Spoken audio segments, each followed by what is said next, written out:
கோவக்காய் தொக்கு செய்கிறதுக்கு கோவக்காயை நீளமாக கட் பண்ணி வச்சுருக்கிறேன். இன்றைக்கி குக்கரில் தான் செய்ய போகிறேன். ஒரு சின்ன குக்கர் அடுப்பில் வச்சு எண்ணெயை ஊற்றி கோவக்காயை வதக்கி எடுத்துக்கலாம்.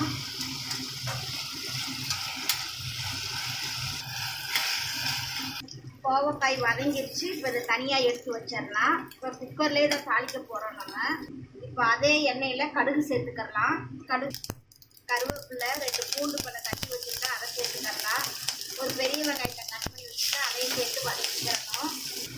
3 தக்காளியை மிக்சியில் அடித்து வச்சுருக்கேன், அதையும் சேர்த்து வதக்கிக்கலாம். உப்பு சேர்த்துக்கலாம். மஞ்சள்தூள், மிளகாய்த்தூள் 1 டீஸ்பூன், வீட்டில் அரைச்ச மசால் பொடி 1 ஸ்பூன், எல்லாத்தையும் வதக்கி எடுத்துக்கலாம். டேஸ்ட்டுக்காக கொஞ்சமாக வெல்லம் சேர்த்துக்கலாம். தக்காளி வதங்கிடுச்சு. வதக்கி வச்ச கோவக்காயும் சேர்த்து 1 நிமிஷம் வதக்கிக்கிறணும். கோவக்காய் வேகிறதுக்கு கொஞ்சமாக தண்ணி சேர்த்துக்கலாம்.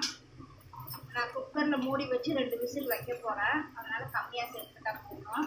அப்போ தான் கோவக்காய் நல்லா சாஃப்டாக இருக்கும். கொதிக்க ஆரம்பிச்சிருச்சு. இப்போ குக்கரை மூடி வச்சு 2 விசில் வச்சுக்கலாம். குக்கரை திறந்துக்கலாம். கோவக்காய் நல்லா வெந்துருச்சு. இப்போ கொஞ்சமாக தண்ணி இருக்குது, அதை வத்த வச்சுக்கலாம்.